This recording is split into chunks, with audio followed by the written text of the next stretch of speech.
Hi, everyone. I'm Heben. I'm Tracy. And welcome to another round with Heben and Tracy. I'm running out of noises, man. Oh, my God, Tracy. I feel like I sing the same little melody every time. But we all love it. Bow, bow, bow, bow. Nice. So today we have kind of an extra special little bonus podcast to, kick off your weekend or something. Because we love y'all. You welcome. So this week we were guests on the Longform podcast with our pal Max Linsky. Longform is a great podcast. They do a lot of really in-depth interviews with reporters, writers, people that we've also talked to, like your faves, Jasmine Hughes, Rembert Brown, Ta-Nehisi Coates, Rachel Kadziganza, Chris Hayes. The list goes on and on, ladies and gentlemen. Etc. And you can also hear our pod mom, Jenna Weiss-Berman, interviewing Lena Dunham. Mom. We miss you, Mom. So you can listen to the podcast and subscribe at longform.org/podcast. I had a lot of fun doing this, but I'm too terrified to listen to it. I still haven't listened yet. I know. I think I'm going to go back and listen to your part, though. So it was kind of a rare interview experience for us because people often interview us together. But Max made a point to be like, all right, Tracy, leave the room. Heben, leave the room. Have 30 minutes with each other. Yeah. So first he interviewed us together, and then we both had 30 minutes separately. So it's nice to be treated as individuals. That was cool. But yeah, we had a lot of fun in this interview, and we talked a lot about how we think about the show and just who we are. Shout out to Max. Yay.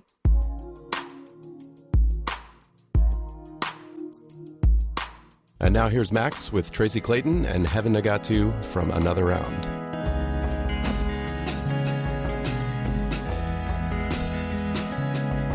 Heben. Hi. Tracy. Hey. Hi. What up? Thanks for coming to the podcast. Thanks for having us. Long-time listener, first-time caller. I appreciate your long time listening. It makes me a little uncomfortable, but I will deal with it. Here's my idea, speaking of uncomfortable, for what we should do. And you guys tell me if this sounds fine. I'd like to talk to both of you for a little while, about the show and all kinds of things about the show and yourselves. And then I'd like to kick one of you out, talk to that person. I love it. And then kick that person out and bring the other one back in. I'm so into it. Yeah, I'm excited for this to happen. Me too. Well, we were excited to have you on, and then we were talking about it, and we were like, have any of you heard either of them without the other one? And we realized that we had not. So that is the theory. We're going to break you guys up and see if you're, whatever the power force field you have between you maintains if you're on your own. Can I request a baby monitor so I can hear Heben's interview? Oh my God. In the waiting room. I'm just going to, as soon as the other person walks out, I'm just going to be like, all right, talk shit. Yes. Got so much juice on Tracy. Yes. Oh my gosh. You guys start all these interviews asking, what do you do and why? Oh, no. Which is a really good way to start an interview because I'm always flustered and trying to figure out what the opening question would be. So I'm going to ask you guys, what do you do and why? I hate this question. I know. I hate being on the other end of it. Do people ask you that a lot? We've only been asked it once. Yeah. I was like, shit, they turned the tables I on know. us. Was not expecting this for some reason. All right. Well, I'm interested. Answer the question. Okay. Well, as of now, I guess I'm a podcast host. But even a few weeks ago or months ago, I probably would just say writer. And why do I do it? Because I can. I appreciate that in America, you can make fun of everyone freely. It's nice. You guys have a free press. That's cool. And I don't know how else to approach life but making fun of stuff. Yeah. And podcasting is just a great medium for It making really fun is. of people. It's like the point. Yeah. It's perfect. What about you? I would still say that I'm a writer, even though I don't write as much as I should or would like to. And if you ask me, I've had writer's block for the past 10 years, but I'm still I'm a writer. And also a podcaster. I'm a writer because it's the only thing that I've felt like I was really good at growing up. And I do the podcasting part because I can. The opportunity just presented itself, and I kind of want to ride the wave until somebody's like, hey, wait a minute, she should not be in a studio. I feel like I just kind of snuck in. I'm like, and also it's fun. I have a lot of fun doing it. Yeah, being paid to just say shit. And drink while we do it? What? Come on. Dream job. I should say it's 12:30. Do you guys want bourbon? We've drunk earlier. We have. Because sometimes we record the show earlier and we're like, we got to keep it in the spirit. Yeah. But other times we're like, we got to be adults. Yeah, we drank quite a bit of whiskey last night when we were recording with Wyatt Cenac, who brought us a bottle, which was so nice. And later we're going to have to get drunk again for another interview. So I'm going to be kind to my liver. Let's take it easy. Stick with water. That's fine. How did your writing evolve into podcasting, what do you see as the relationship between those two things? Is the voice the same or the topics the same? Like, what are the differences between you as a writer and you as a podcaster? I feel like part of the reason we started is because we were frustrated with how our writing was like landing. Like, if you write about like race or humor on the internet, especially on BuzzFeed, it's hard. On BuzzFeed. And it doesn't always land well. And it doesn't always find your intended audience. Yeah. Wait, explain all of that. What do you mean land well? Like, BuzzFeed's readers are white, and they're also internet-y people, and that lends to a lot of trolly comments. You know, people who will just read your headline and see this about race and be like, if this had been written about black people, it would be so racist, and we would not be able to do that. And it would be, whereas with the podcast, you can be like, even if you don't agree with me, you can like still get the spirit of what I'm saying. You can get the jokes better. yeah, like intonations matter, and like just being able to hear how somebody is saying something to you can like really help inform and like give context and stuff like that. Yeah. But is the audience any different? Yes. Yes. I do think we've really built our audience.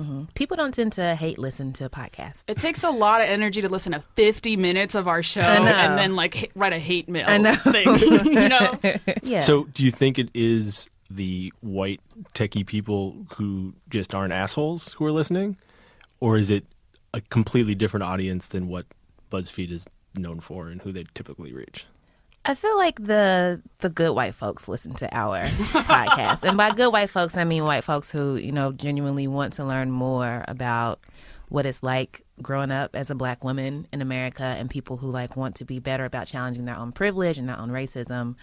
I think there's occasionally like the white listener who wants a pat on the back for voluntarily listening to two God. black girls for an Not hour. just occasionally. That happens a lot. It happens quite a bit. Just It like, yo, does. chill. Yeah, but for the most part, like the feedback that we get from white folks is mostly, you know, I learned so much from you, and they love to. I love getting letters from white folks because it always starts off with, "Hey, I'm not your white guy typical-" here." I know. Yeah, As though but you wouldn't know. Yeah, it's Right. very obvious, sir. But I do think also we get a lot of listeners who are like, this is the first time I'm listening to a podcast. So it's a lot of new people to like this kind of medium, I think. So in that same respect, like a new BuzzFeed audience. Right, because it's still a BuzzFeed thing. Yeah. Who do you think you're doing the show for? Definitely people like us. Yeah. I don't ever think about our audience as white. But I guess when thinking about like audience, like when you're talking about like an audience that is like informed by BuzzFeed, like the biggest difference is like what kind of white people you're getting. Because black people, for the most part, online, they're like, oh my gosh, you're talking about black stuff that I get and relate to. This is great. And those black folks are the same ones who listen to our podcast. But the white folks who comment on BuzzFeed articles, I don't think are the ones who are listening to our podcast. Tell me about how the show came to be. How, like, It's Heaven's job. I do a bad job of this. I went on another podcast on Monday solo. I did a podcast called The Black Guy Who Tips. I was supposed to do a long time ago, and he asked my origin story, and I was like, oh no, where's Heben? I don't know. I did such a bad job. Tracy, it's such a simple origin story. I know. I just remember it differently, and then I start talking. Anyways, it's not that deep. Basically, it was like we were a very like experimental place. So they're like, all right, we're going to try podcasts. And they were looking at internal talent, and they're like, well, who's doing interesting things here? Me and Tracy like worked a lot together. We collaborated, and we were always kikiing in a corner. So it made sense, and I think we both have really strong voices. So there was like a little mini pilot season. There was like 5 pilots. that never aired? Oh, thank God, no. I'm sort of not surprised to hear that because I went back and listened to the first one this morning, actually. And, I mean, there's some bits that you guys stopped doing, but it sounds exactly the same. Like, if you listen to the early episodes of our podcast, it's a fucking disaster. I'm glad you think that. I feel Yeah. like we've changed a lot almost. Yeah. I guess maybe I'm thinking mostly of the pilot. The pilot was trash. Yeah, the pilot was just... I was like, Jenna, Why? do you Oh my still have God. this? And she's like, you know, actually, I think I deleted it. Yeah. I was like, good. What was so bad about it? We just didn't know what we were doing. We had no structure. We had no plan, really. Like, we had, like, some segment names. And it was fun. It was funny. I remember laughing a lot. But I also remember, like, pausing a lot and being like, what was I talking about? I don't know what I'm doing. And it was just lots of vomit. on We've the learned microphone. structure is what we're saying. Yes. We've learned a lot about how to structure our show. Do you guys plan it out, like, extensively before you tape? Yeah. not just interviews, but like Everything. Yeah. So you basically know where you're going all the time. Yeah, it's like structured chaos. Is what I Yeah, say. like we have a skeleton, and like sometimes it's like, oh, let's grow another finger this way and see what happens.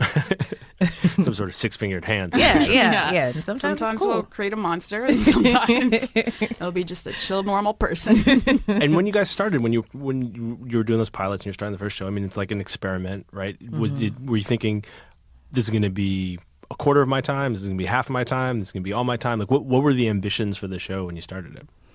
I had none because I had no idea because I didn't listen to podcasts then. I'm proud to say that I listen to like 2 now. So I'm working on it. But I mean, I had no idea what it took to make a show or what it was supposed to sound like or anything. But I do remember the more that we did it being like, oh, this is like a serious thing that like I need a lot of my time for. I can't just like duck into a closet and talk for an hour and then go back to the rest of my work, which is a thing that I had to explain to many people on my team who were like, okay, yeah, you're doing the podcast. Cool. We still need 1 post per day from you. And I'm like, wait, this is not gonna work. Did you try and keep it up for a little while and then? A little bit, but I was like, listen, you have to decide what you want from me. If you want a bunch of shit, trashy posts just to put up on the internet, I can spend 5 minutes a day and do that. But if you want me to be good at something, pick the thing that you want me to be good at.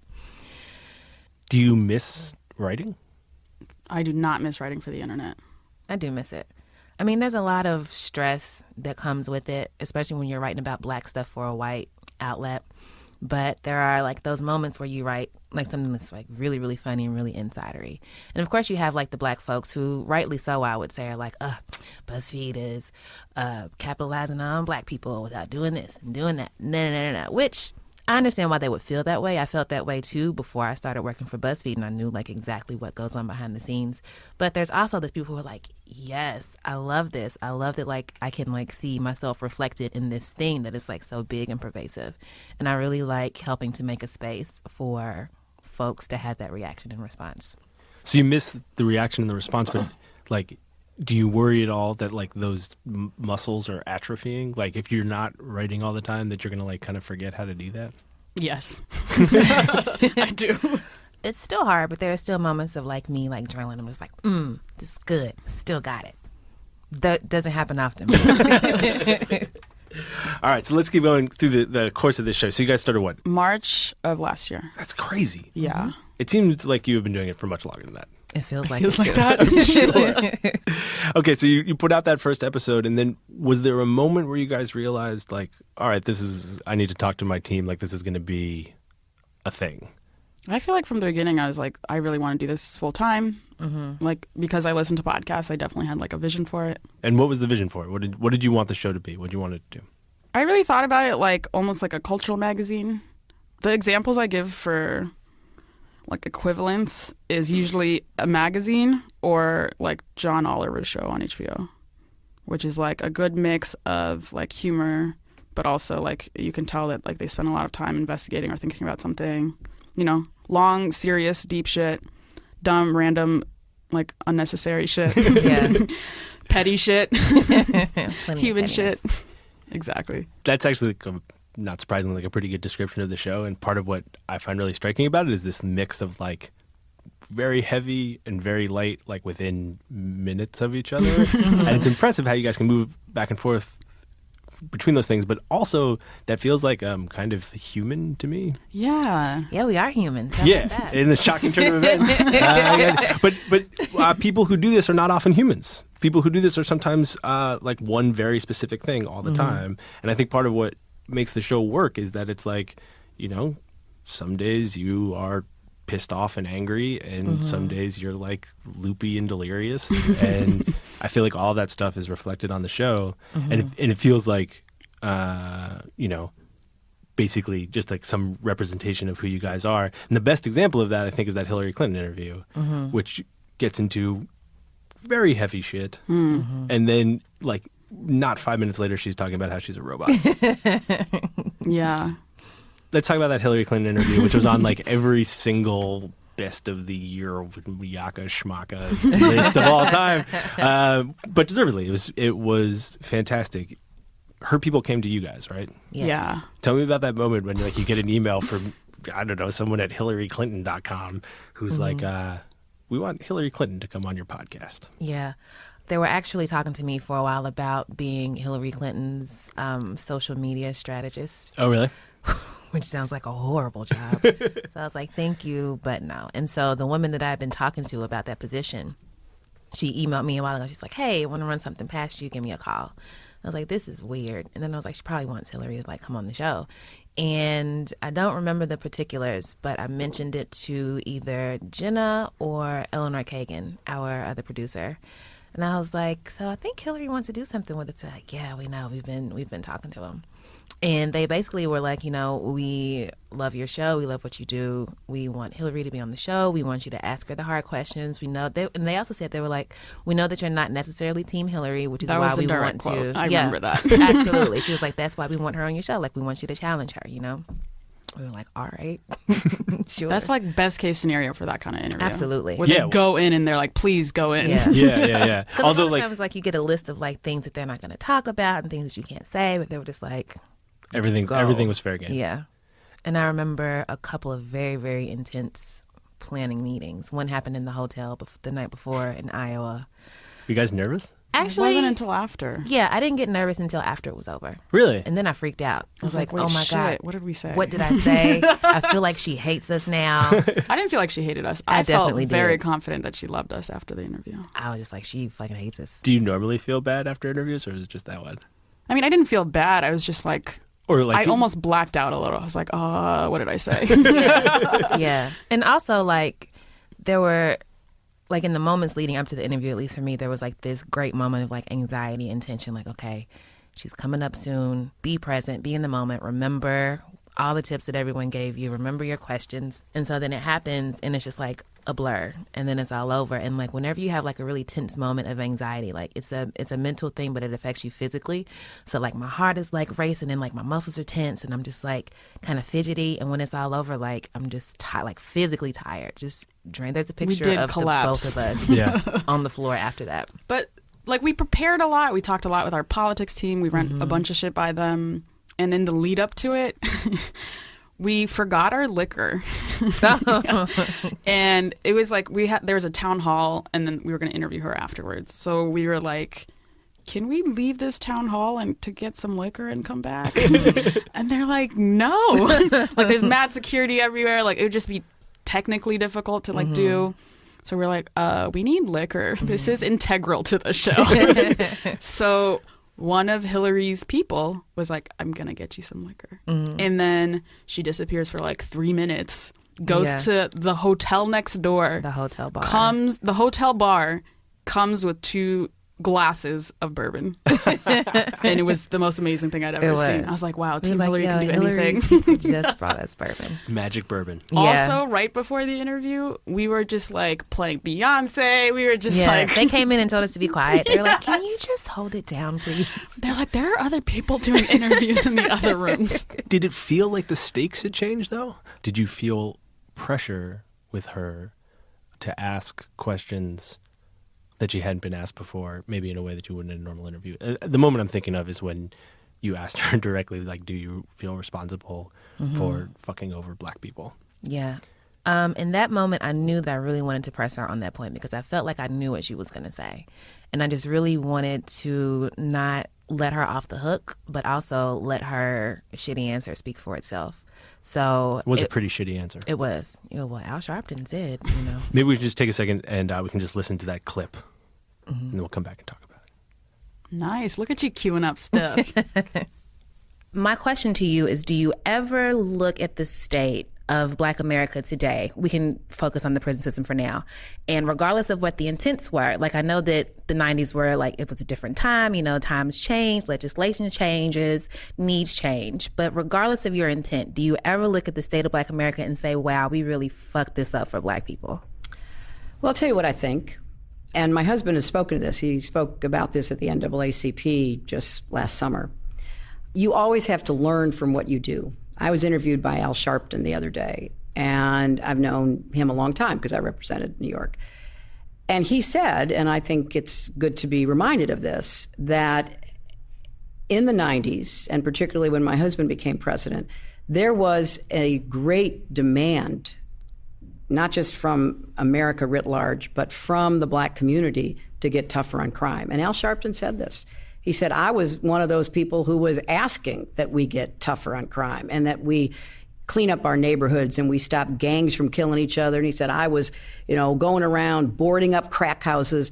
And he said, so we can't go back and say that we didn't ask that a lot of this be done, because we did. Okay, yeah, that's a really shitty answer. So here's my question is, what was the look on her face when you asked, like, did she crack at all when you asked that question? No, I mean, I feel like she handled it like a politician. You hear the question and you spin your answer, and that's it. I believe that she's a very good politician and has very good answers, and that was a bad answer. Yeah. Like, that felt to me like an answer to a different question, or definitely a fumbly answer to that question because she hadn't been asked that question. Yeah, you could definitely before. tell that. Yeah, you threw her. I did. Do it again too. But I mean, you can't quite see it when you're listening to it. What her reaction is. She seems like tense and awkward in a way that she isn't in basically at any other point in the interview, or even like really on the campaign trail all that often. Like, it was like the most flustered I've heard her, I think. Yeah. I mean, physically, there weren't she didn't go like start rubbing her hands together or like blinking rapidly or anything. Like, there were no physical tells. Yeah.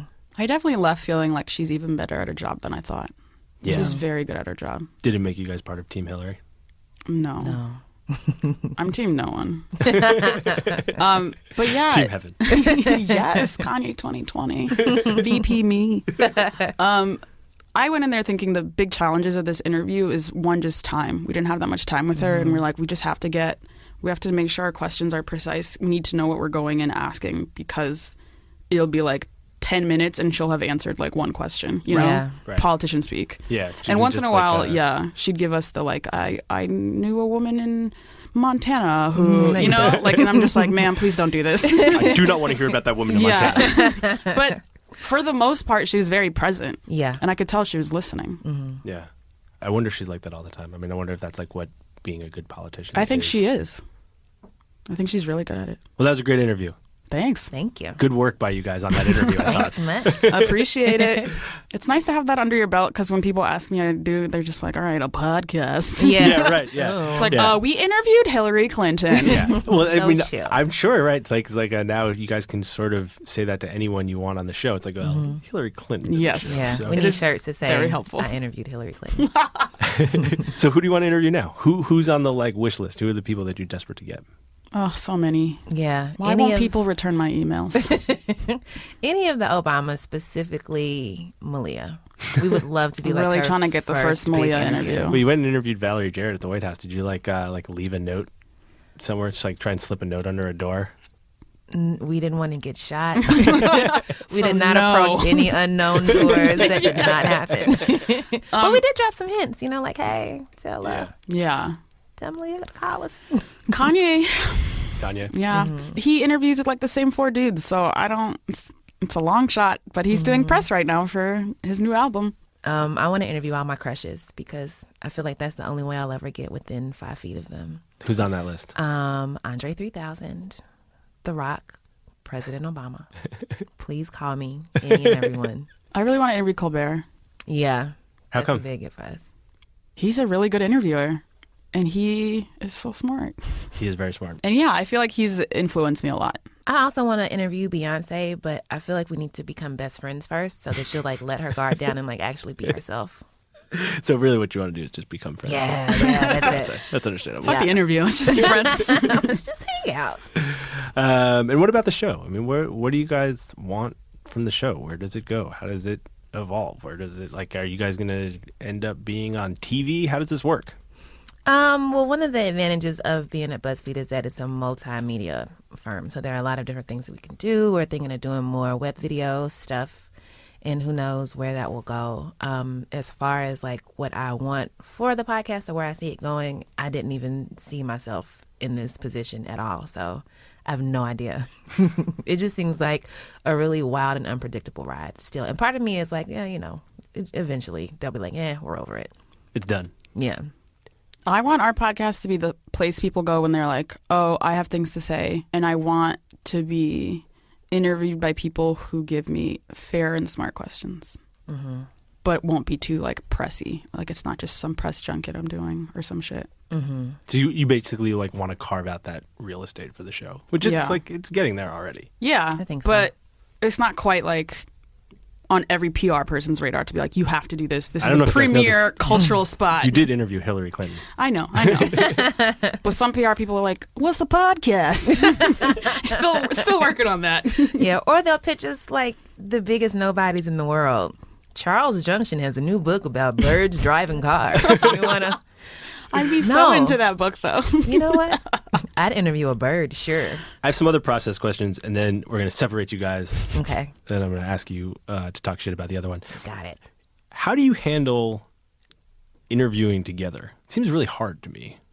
Like, do you guys have a game plan? Do you think about your roles on the show clearly? Is that something you talk about? Or is it all just kind of like, figure it out as it goes? It's kind of happened naturally. I feel like since we sort of formulate all the questions together, like these are things that I'm interested in and these are things that I want to ask, and kind of combine them, we then sort of just work off of the same Google Doc. And then as far as the actual interview itself, you know, a lot of times it's just like jumping in when you get a chance, which I feel like I'm really bad at. Like sometimes. What? I feel like you're better at it. Oh, well, thanks. I appreciate that. But I also just don't think I'm a good interviewer, though. So there's here we go. There's that. I have a lot of like, you know, self-confidence things. How do you think of your roles in the show? I don't know. I feel like Tracy's the funny one, the reliably funny one. I'm not reliably funny. Once in a while, I have my moments.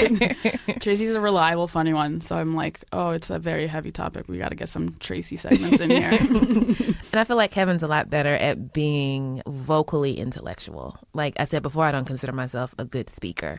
And a lot of times I put a lot of pressure on myself to like sound like smart and intelligent. And that's actually a thing that I have a complex about. You know, I'm like, do people just think that I'm just like here to like giggle in the corner? Like, do they know that I'm smart too? That's crazy to me. Hey, listen, no, that's guys, allowed. I am Speak human. your truth. Speak your truth. These are just like my internal fears. No, I hear you. But I do think that that's why the show works though, because like when you like combine the two of us, you have like a full like power interviewer. Yeah, you can like take away the parts. Yeah, and be funny and smart. You know. Yeah, you can cut the fat, trim the fat a little. Yeah. Like so, we don't get my direction, which is just nobody cares about this Heben, and we don't go too far. Like I don't know what too far Tracy's direction is. Tracy can go just like, way left. Let's do an entire interview with a bird which for 10 minutes. Oh my gosh, I would love to interview a parrot. With no structure. Yeah. So we both keep each other closer to the center. Yeah. Is it ever hard to collaborate? I don't think so. I don't feel like it's hard. And it doesn't even really feel like those are Tracy's questions or those are my questions. Yeah. We don't feel like proprietary about like the things we've come up with. Or who gets to ask what. Yeah. Seems very healthy. Yeah. I like to think so. We have a great working relationship. It's the only healthy relationship. Listen. This is turning into therapy. All right. Well, now we're going to separate you guys. And you're going to say shit about each other. And this is all this like awesome. Warm fuzziness undo it all. is going to fall apart.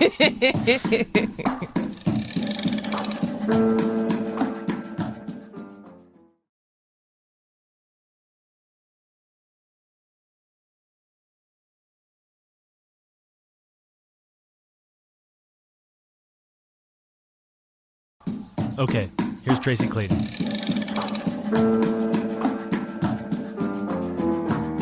All right, Tracy. Dun, dun, dun. Bum, bum, dun. This is so weird. I'm not convinced that this idea is going to work, but we're going to try it anyway. I'm excited to see the outcome. Okay. To hear the outcome. All right. I would like to learn a little bit more about you. Okay. Personally. I'm an open book for the most part. Without Heben. Okay. I think I can do this. How did you land in New York and land at BuzzFeed?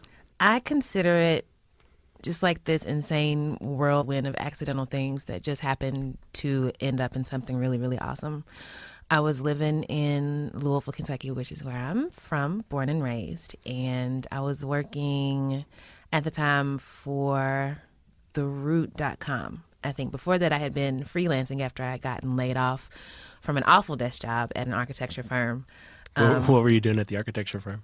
I don't know. I really don't. Like emailing stuff, putting stuff together, making mistakes because I didn't care about the job and hating lots of people in the office. Yeah. So got laid off from there. It was one of the best days of my life when I got laid off from Really? the job. It was amazing. started freelancing for a while, and through freelancing, I became acquainted with some people who worked at TheRoot.com, and they hired me to be what was called their Chatterati editor. And this is like at the beginning of like the dawn of Black Twitter, and everybody's like, oh, Black people are using Twitter. What does this mean? Can we interview you for this and that and that and that and that? And what TheRoot wanted to do was sort of make this thing that would sort of like aggregate the best Black Twitter tweets. And since I tweeted all the time anyway, I was perfect for the job. So I was like, y'all gonna pay me to tweet? Hell yeah. Hell yeah, I'll do this. Where were you living? It was my first apartment in Louisville, first and only to date. It was gorgeous. Like, the cost of living in Louisville is one of the most beautiful, like,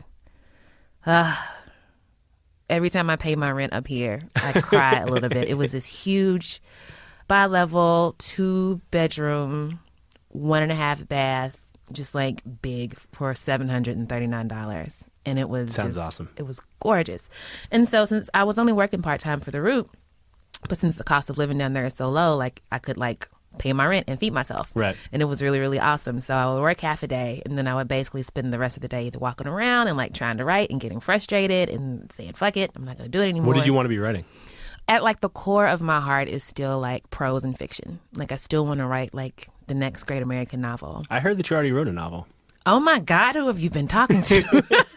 I did. It's terrible. What's it called? It is called In the Body of Trees. I wrote it when I was living in Philadelphia for, it was during the month of November, during National Novel Writing Month.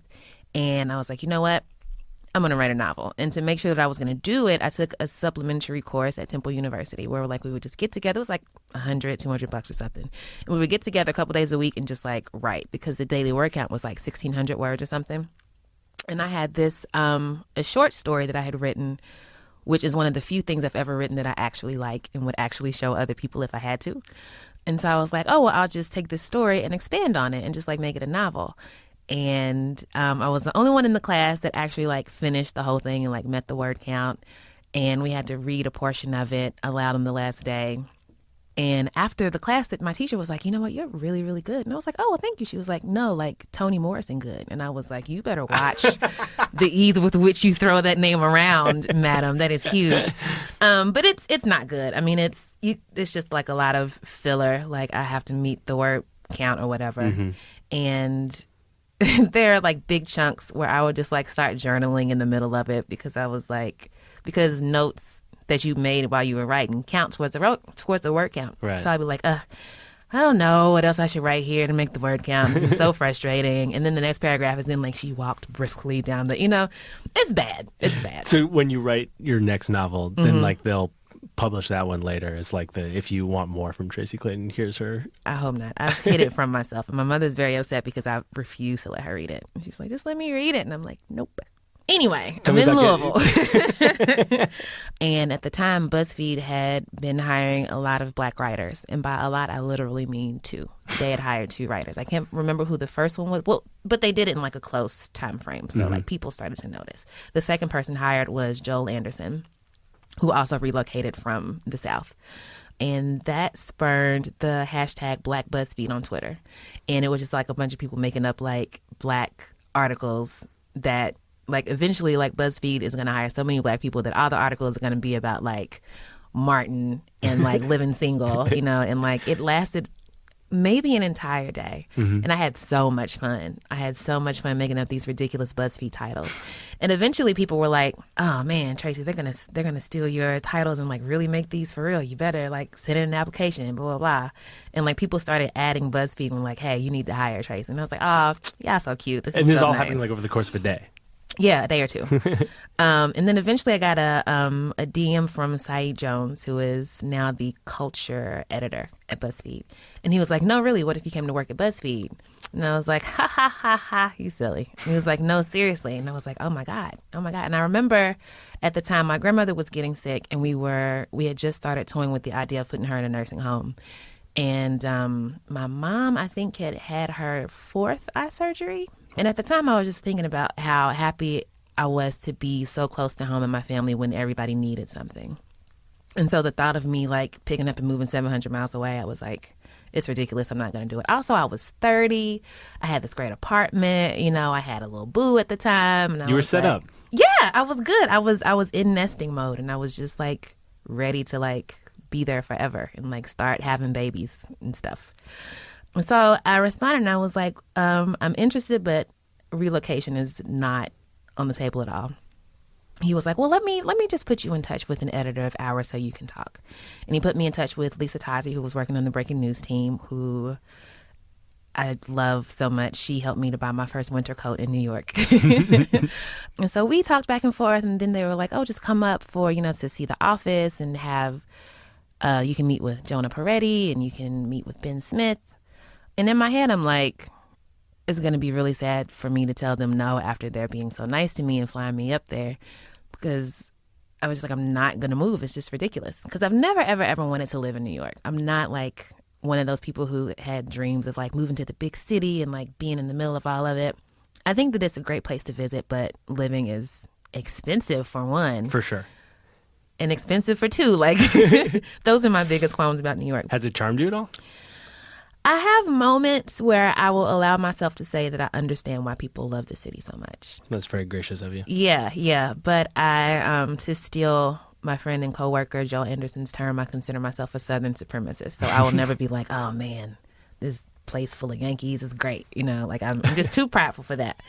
But they brought me up. Everybody was really, really nice. I met Heben for the first time at a little dinner that they had for me of just like random writers and editors there. And I talked to Ben Smith. We had a very awkward lunch. Why was it awkward?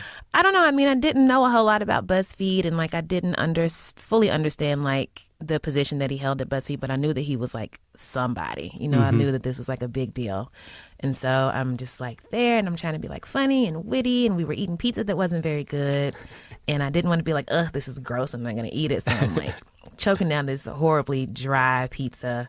And it was just it was interviewee, but there was also like this subtext of like, we should be relaxed and like chill right now. So I'm like trying to relax and chill, and it was just weird. It seems like a kind of weird position to be in, to be there and not want the job. Yes. I think you really encapsulated why it was so weird, because like the whole time he's like talking to me and he's like, oh, I love this thing that you did. You're so great. We would love to have you. And like trying to sell me on the company. I'm like, yeah. But in my head, I'm like, nope.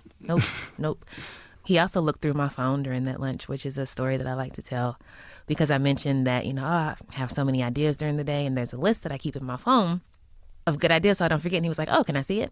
And I was like, excuse me? That's my list. Can you what? And I'm just so glad that I was not lying, because otherwise I'd have been like, no, my battery's dead. Sorry.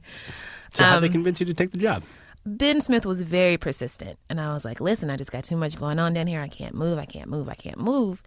And he was like, well, what if you either moved to New York and you went home all the time to visit, or you worked in Louisville and you were just in New York all the time? And I was like, yeah, I'll live in Louisville and be in New York all the time. It'll be great. I'll be making New York money and paying Louisville rent. That's wonderful. Yeah. And then he was like, well, we would really like to have you in New York because, we can collaborate better and this, that, and the other, da-da-da-da.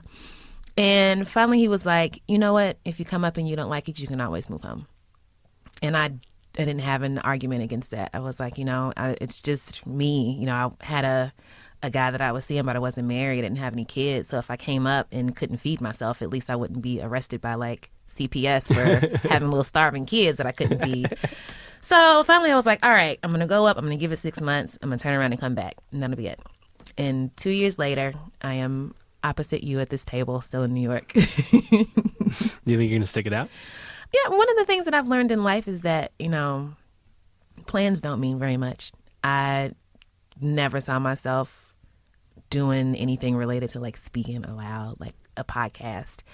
And, there have been moments in my life where I just knew that this is what was going to happen, and this is what I wanted, and this is what I was going to make happen. And then it's like somebody picked up the snow globe of my life and just like shook it. And everything just went all over the room. And it's like, well, I guess I start over with another plan, or do I just sit back and like kind of like take it day by day and see if this particular tributary leads out to this lake or this ocean or this stream. So does it make you anxious to not have a plan? Oh my God.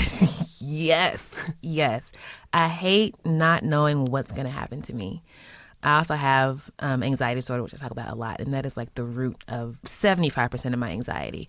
I also don't have any respect for the journey. Like people like to say, oh, you know, the best part of getting there is the journey and you learn so much and blah, blah, blah.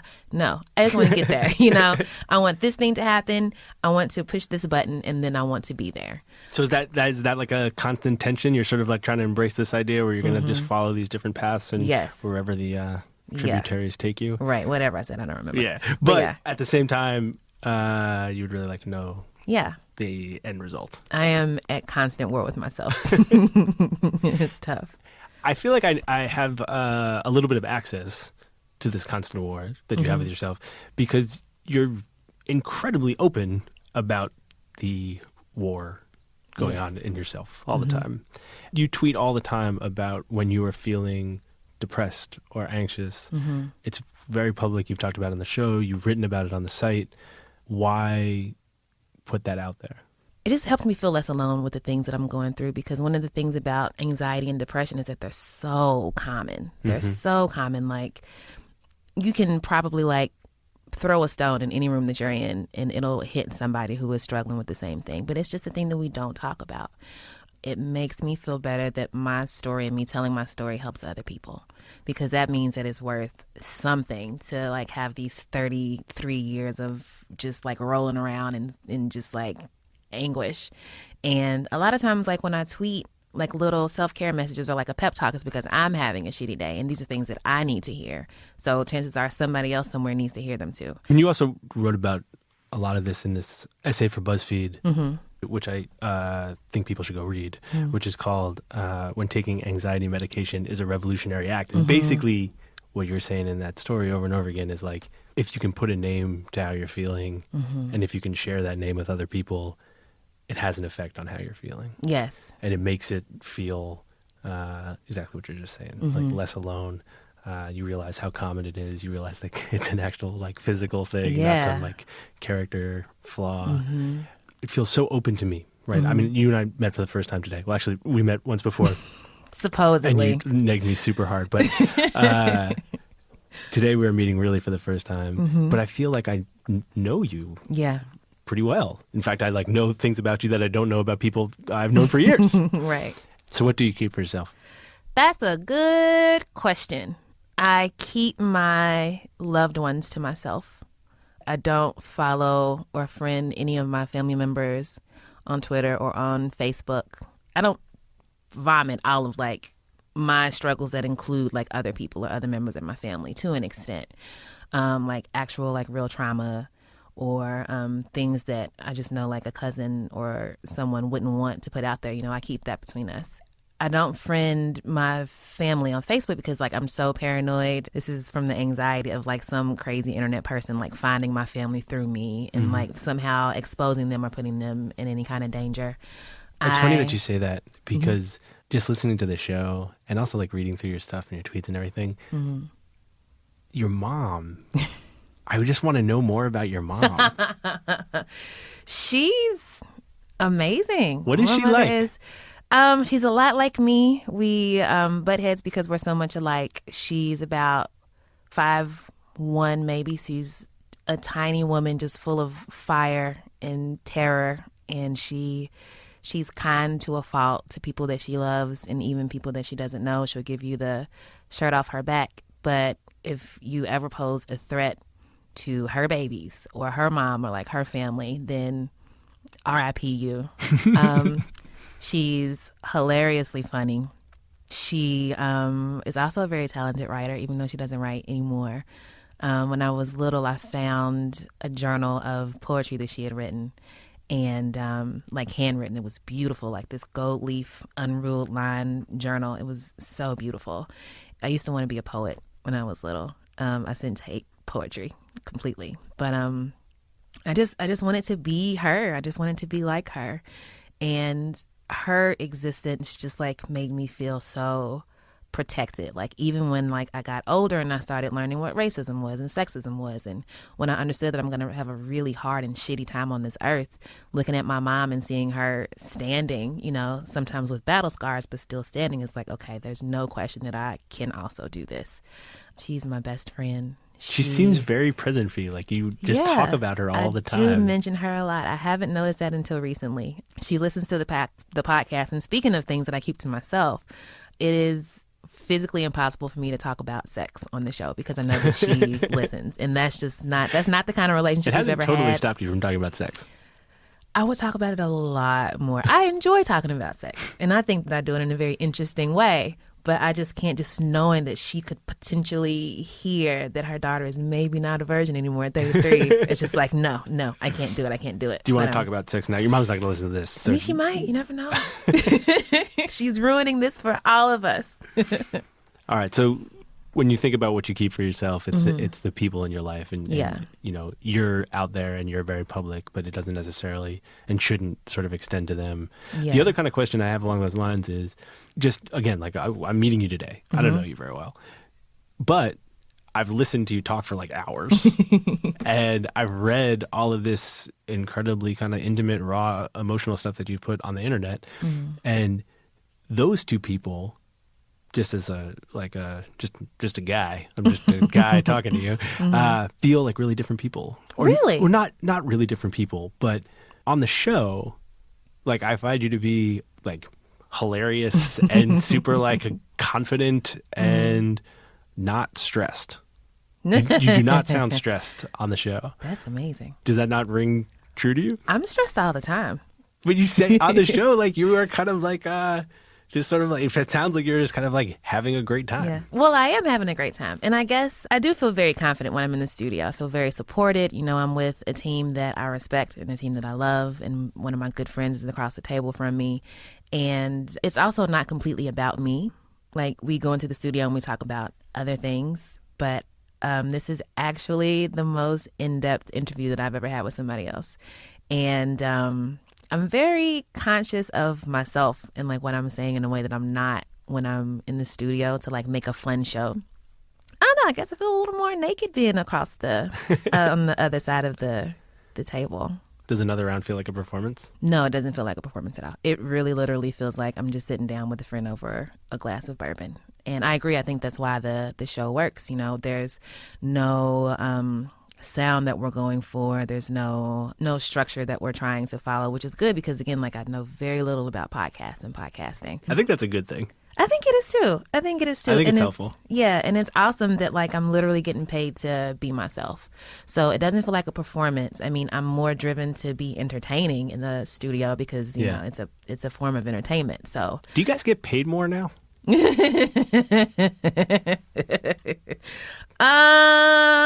working on it. That's all I'll say. You must have a little leverage now.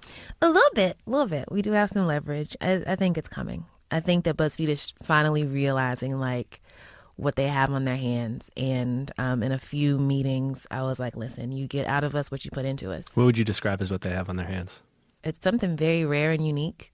It is something that, you know, if money is your goal and focus, you can get a lot out of it because I feel like other people and companies and corporations are starting to realize like the value of the show and its popularity and the fact that it serves such an underserved market and like very like an unseen market even because like Black folks, Black women in particular and women of color, like we are silenced in almost every arena. We are barely visible because we're not seeing ourselves reflected back, like we have no representation. And I feel like the popularity of this show and other Black podcasts like The Read and The Black Guy Who Tips and Black Girl Nerds, the bigger they become and the more noise they make, the more people notice them and they're like, Black people like podcasts. Look at that. Look at that. You know, it's amazing. So yeah, I feel like they have a chance to really show that they care about things like this and that they want to help us continue building a kind of safe haven that is primarily a thing that we look at as a service and not like just like a job or a means to make money because we're not making a lot of money now. So that's obviously not why we're doing it. Mm-hmm. But yeah, this could be a really, really huge thing. And I hope that it will be.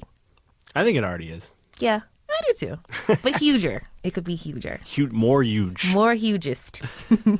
Thanks, Tracy. Thank you. This was fun and a little bit scary. Now we're going to get Heben in. I'm going to ask her all the same questions. She's not as open as I am, so that should be very interesting. She's going to get mad.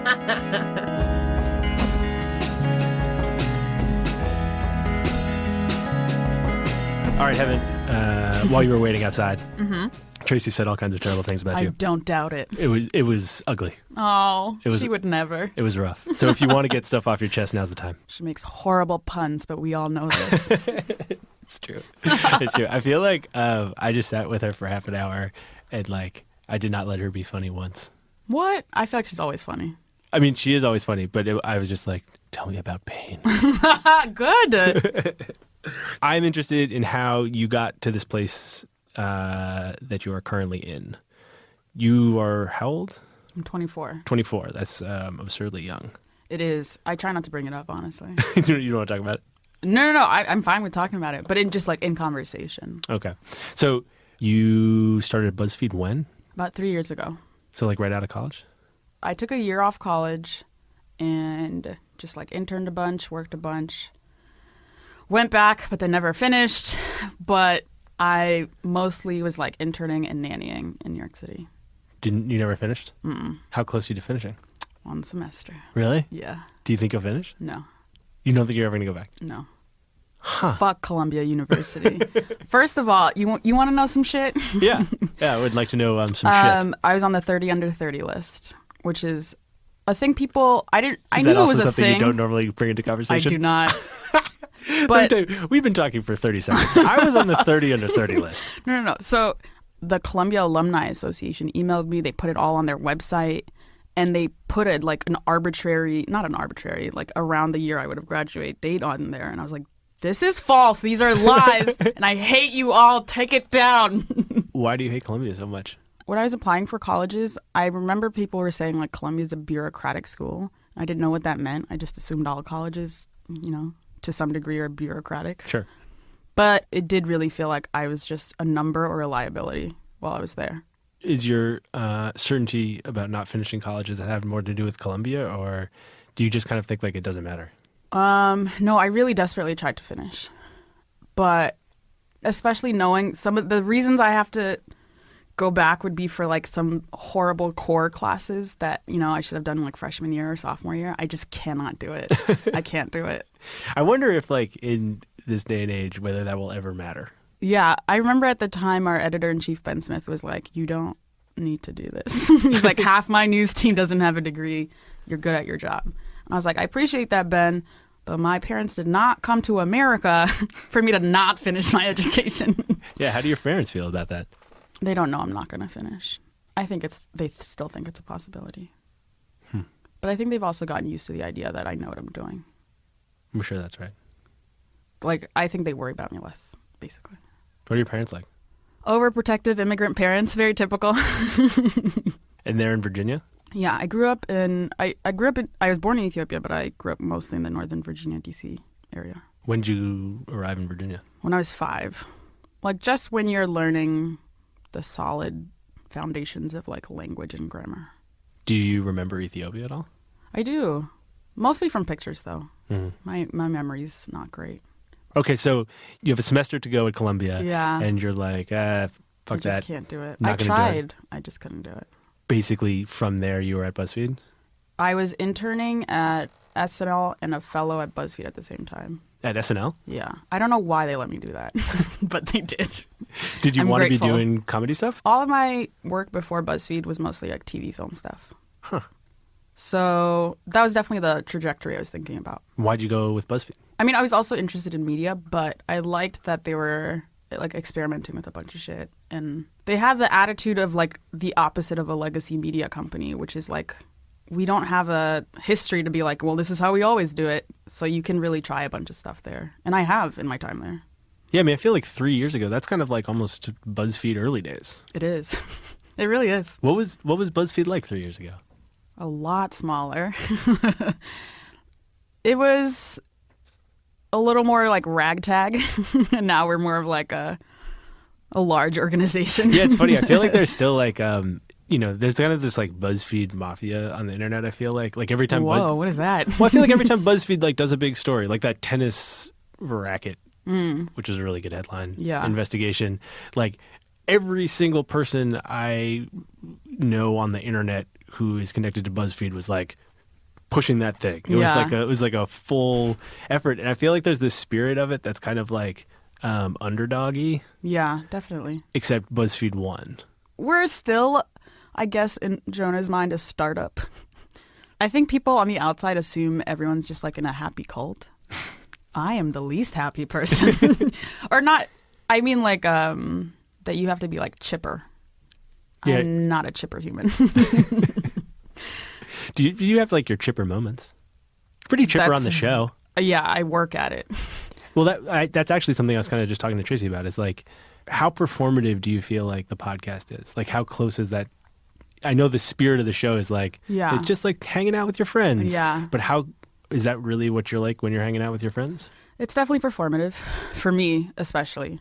I think I'm way more reserved, certainly not laughing all crazy every day. I do really think people do get this impression that we're just like who we are on the podcast. And I'm like, all right, let's take a step back a little.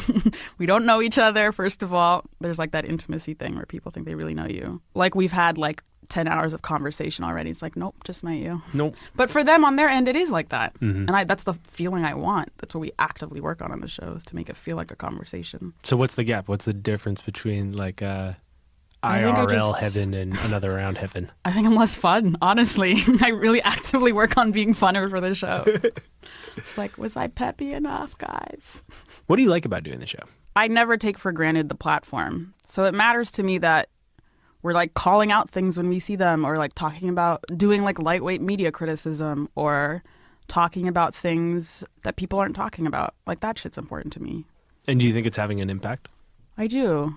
I hear more from media people these days. They're like, you talk about race so well or effectively. I'm like, well, one thing we're doing is trying really hard. Have you thought about that? Have you considered effort? Yes. What do you mean? What does that look like? What does the trying really hard look like? So it's like we make a concerted effort to make our show diverse, even though it's already diverse enough by just having the two of us. Like that's already different from like literally every podcast. Not all, but you know, a vast majority. And then we like make a concerted effort to be like, all right, what kind of guests are we having? What kind of topics are we talking about? Are we doing too much personal and not enough macro? Like we think about it a lot. I often get asked to do like diversity panels and shit, and I cannot emphasize enough like how much I tell people to try. So when I ask people, I'm like, okay, well, how do you think about diversity at your insert whatever place they work? And they don't have to have the answers, but you can tell when they have the blankest face that they haven't even thought about it. That's what I mean by literally just try. Think of things and sit down in a meeting and talk about it. And then have actionable items where you go out and do stuff. I feel like a little patronizing saying that, but honestly, I feel like that basic effort is not always being taken. Do you think that's because people don't feel like they need to? It's not like people go in being like, our things that we write about are only for white people. I think they think what they're doing applies to everyone. Do you think people are getting better about it? I'm not an optimistic person. No pep, no optimism. You know, I really can't say that it's getting better.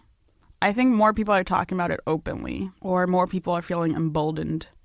But for the most part, it's like a sad state of affairs still.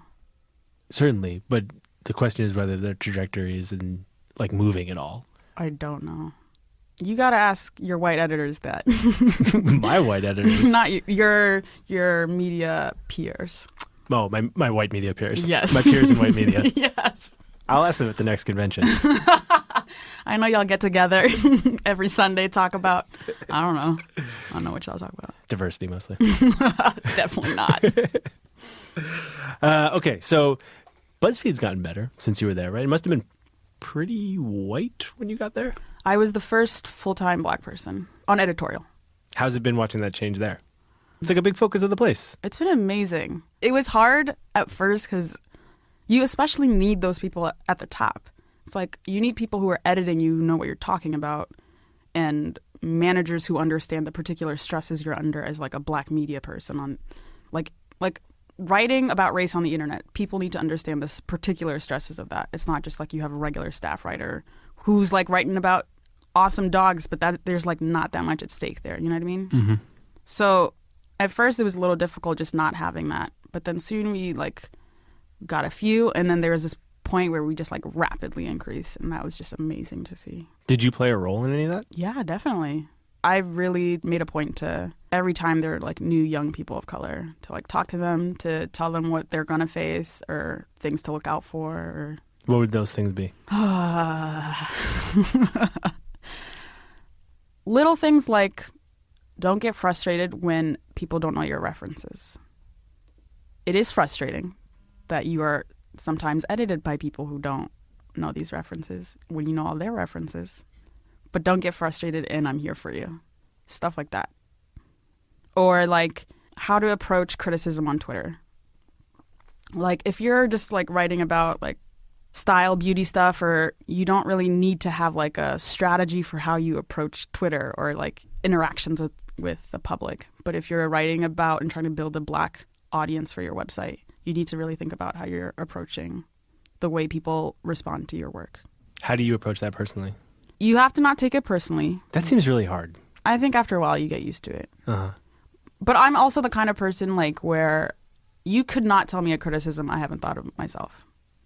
Like I've thought of every criticism of myself. Like I dare you to tell me something new. I'm not going to fall into that trap. I dare you, Max. But yeah, so it's like remembering that there's a real reason why the Black community is skeptical of media. I felt that, and it's like legitimate. And then thinking through what's reasonable and what's fair and what you put a good faith effort into doing, and like explaining that in a measured tone. Don't let it escalate. You do feel some responsibility to sort of like explain yourself. I've stopped doing that. You've stopped doing that. I stopped actually pretty early. That seems good. Yeah. It's distracting. But if there's people where you're like, oh, I hear you, I hear where that pain's coming from. That's not what I meant. Here's what I'm doing. Like there are once in a while you should be like, you should acknowledge what people are saying to your work. That's the whole point of being a writer. Like you have the luxury of an audience. Like don't take that for granted. Do you guys get negative stuff about the podcast? No. You really have to work at it to be a troll for the podcast. But if you come in for like one particular guest and then you're just like, oh, what are these Black girls saying? You know, there's a few of those, but mostly it's like it's really nice and generous. Must be kind of nice to be out of like Troll City. Yeah. You were saying earlier when we were talking that you sort of had your eye on podcasting for a long time. Were there people whose styles were helpful to you? Like one of the first ones that I liked was NPR's Pop Culture Happy Hour. Back when it was like under Culturetopia and was like some small segment or something. Shout out to Linda Holmes.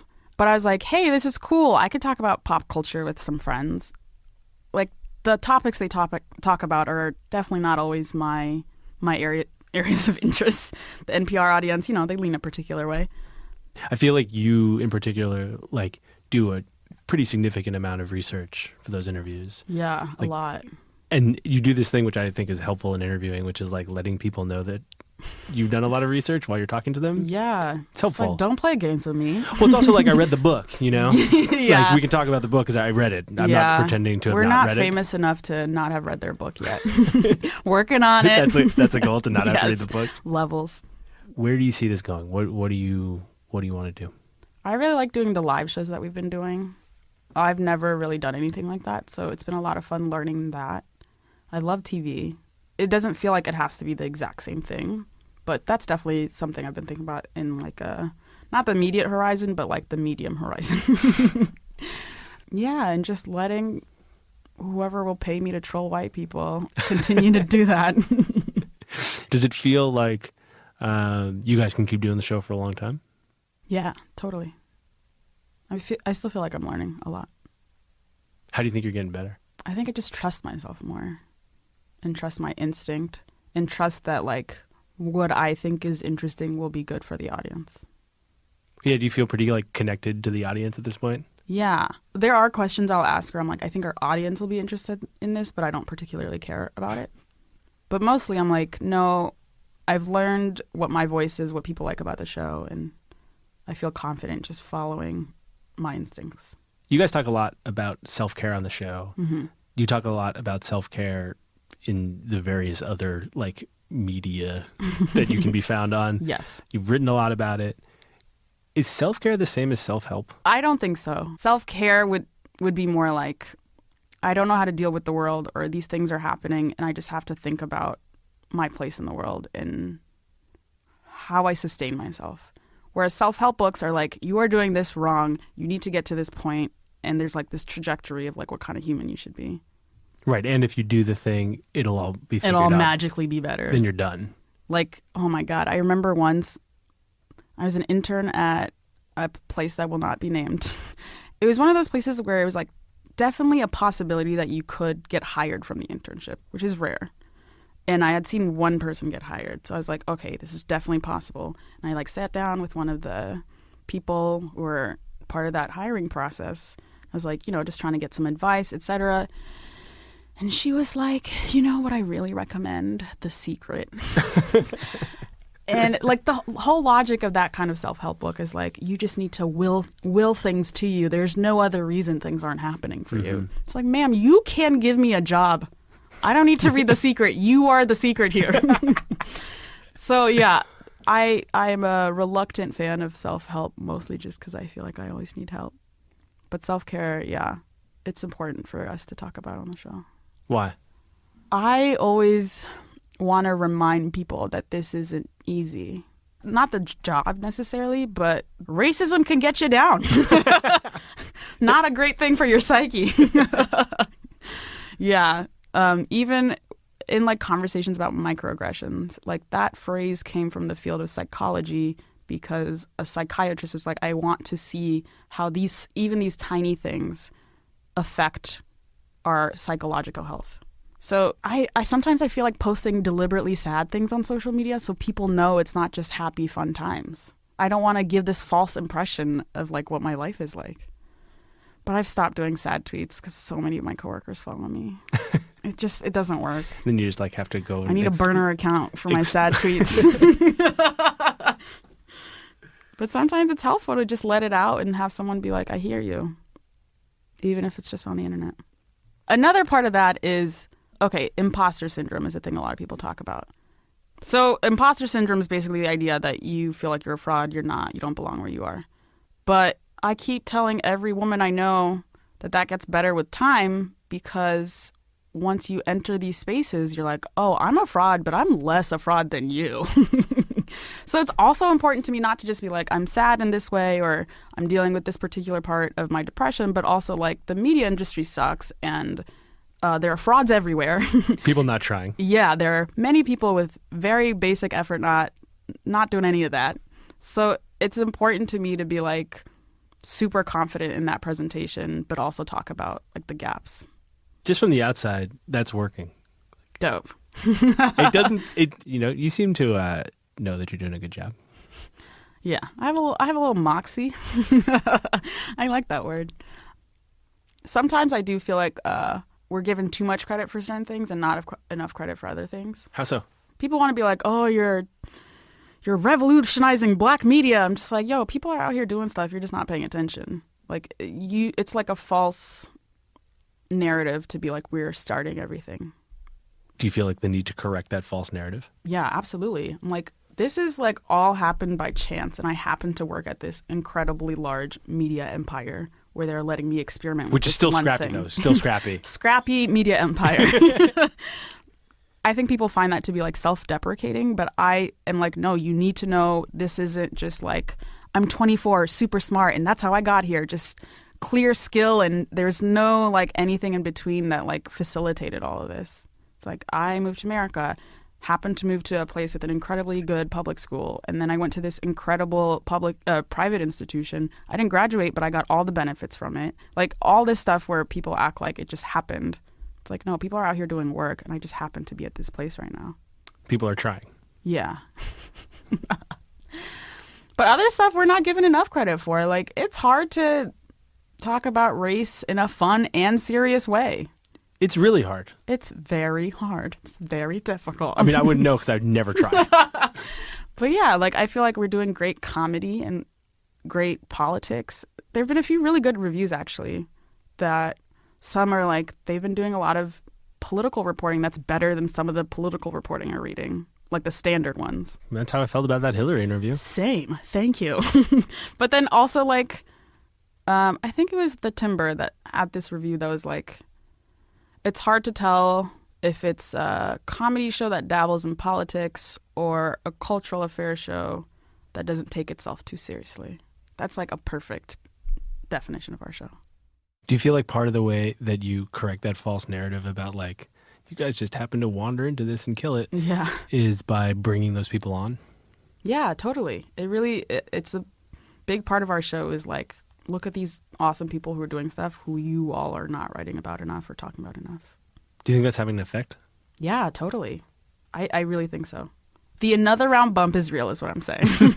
A lot of people tell us after they go on the show, they're like, oh my God, I got all this press, or like people were writing me, or I got a book deal. Several guests have gotten book deals. Meanwhile, I'm out here with 0 book deals. Well, watch out. The Longform bump. It's real.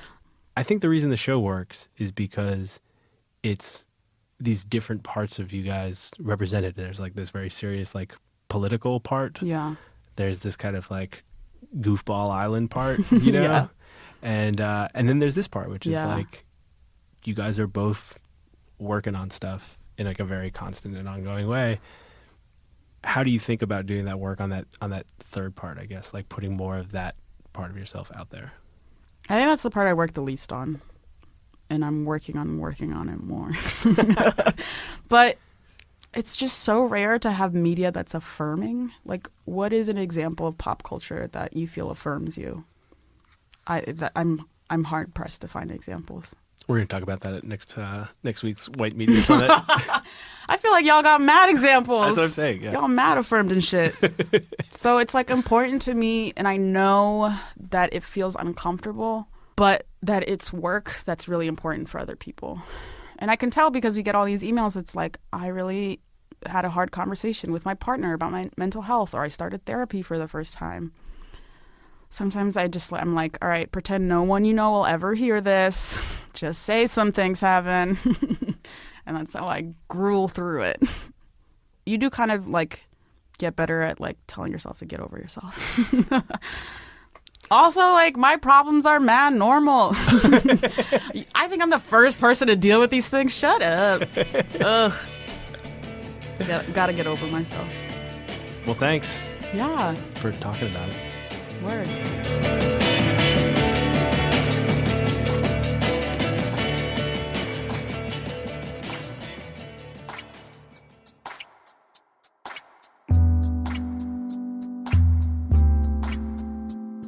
Big shout out to Max Linsky. It was an honor to be on your podcast, and it was also a little uncomfortable, but overall it was really fun. Uncomfortable in the best way. Yeah. You asked us stuff that nobody ever asked us, which is fun. So you can hear more of Longform Podcast at longform.org/podcast. And of course, we'll be back with a new episode of Another Round on Tuesdays, like usual. Mm-hmm. And we're coming back with the one and only Wyatt Cenac. Yay, podcast going up. On a Tuesday. Hey. Shout out to Wyatt.